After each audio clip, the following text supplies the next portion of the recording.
Hello everyone, welcome to my channel. బీరకాయ అంటే వండాలన్నా తినాలన్నా ఏదో బోర్గా అనిపిస్తుంది కదా. కానీ ఇలా ఎగ్ వేస్ట్ చేస్తే అసలు అందులో బీరకాయ వేసామని తెలియకుండానే తినేస్తాం. పిల్లలు కూడా చాలా ఇష్టంగా తింటారు. మీరు కూడా ఇలా ఒకసారి ప్రిపేర్ చేసి చూడండి. బీరకాయ చాలా మంచిది హెల్త్కి అని మనందరికీ తెలుసు. అయినా కానీ తినడానికి అంత ఇంట్రెస్ట్ చూపించాం కదా. ఈ బీరకాయ తొక్కుతో పచ్చడి ఎలా చేసుకోవాలో కూడా మన ఛానల్లో ఆల్రెడీ ఉందండి, ఒకసారి వెళ్ళి చూడండి.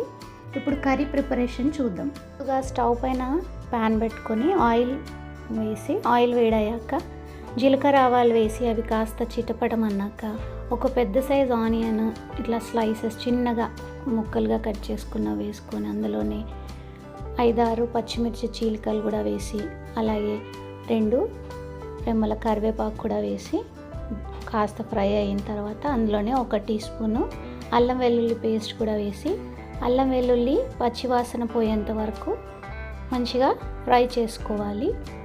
అలాగే ఆనియన్స్ ఏమీ దోరగా రెడ్గా బ్రౌన్గా ఫ్రై అయ్యే అవసరం లేదు, కాస్త ఫ్రై అయితే సరిపోతుంది.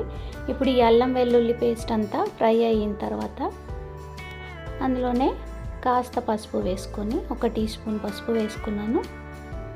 టీ స్పూన్ పసుపు, అల్లం వెల్లుల్లి పేస్ట్ అవన్నీ ఫ్రై అయిన తర్వాత అందులోనే సన్నగా కట్ చేసి పెట్టుకున్న బీరకాయ ముక్కల్ని కూడా వేసుకోవాలి. నేను 1 కేజీ బీరకాయ ముక్కలు తీసుకున్నాను. ఎప్పుడైతే కూరగాయలు వేస్తామో ఖచ్చితంగా నేనైతే సాల్ట్ వేసి కలుపుకుంటాను. సాల్ట్ కూడా వేసి కలిపేసుకొని బాగా ఉడకనిద్దాం. చూసారు కదా, బీరకాయలు కాస్త సాఫ్ట్గా ఉడికిపోయాయి. ఇలా కాస్త సాఫ్ట్గా ఉడికిన తర్వాత అందులోనే 1 టీ స్పూను 1 టేబుల్ స్పూన్ కారం వేసుకొని కాస్త కలుపుకోవాలి.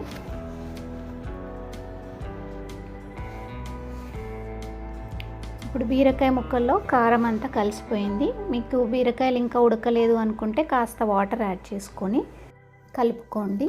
చూసారు కదా, ఆయిల్ అంతా సెపరేట్ అయిపోయింది, అంటే ముక్కలు బాగా ఉడికిపోయాయి. ఇప్పుడు ఇందులోనే 4 ఎగ్స్ని ఇలా కొట్టి పోసుకోవాలి. ఎగ్స్ ఏమీ కదలపకుండా కాసేపు అది అలాగే ఉడకడానికి మూత పెట్టేసుకోవాలి. చూసారుగా, ఇప్పుడు ఎగ్స్ అన్నీ మళ్ళీ ఒక సైడ్కి తిప్పేసుకోండి. కావాలంటే మీరు మొత్తం ఇలా పొరటులాగా కూడా చేసుకోవచ్చు. నేను కొంచెం ఎగ్స్ కొంచెం పెద్ద ముక్కలుగా ఉండేలాగా కలుపుకున్నాను.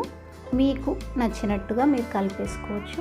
చూసారు కదా, ఎగ్ కూడా అంతా ఉడికిపోయింది. ఇప్పుడు ఇందులో కాస్తంత ధనియాల పొడి అలాగే గరం మసాలా కూడా వేసి మళ్ళీ ఒకసారి మసాలా కాస్త ఫ్రై అయ్యేంత వరకు కలుపుకున్నామంటే బీరకాయ ఎగ్ కర్రీ రెడీ అయిపోయినట్టే. ఇంకా కొత్తిమీర జల్లేసుకొని దింపేసుకోవడమే. ఇది చపాతీలో కానీ అన్నంలో కానీ ఉత్తిగా తిన్నా కూడా బాగుంటుంది. అసలు ఇందులో బీరకాయ వేసామా అనేది కూడా తెలియకుండా తినేస్తాం. సో మీరు కూడా ఇలా ట్రై చేయండి. మీకు ఎలా కుదిరిందో కామెంట్ చేసి చెప్పండి.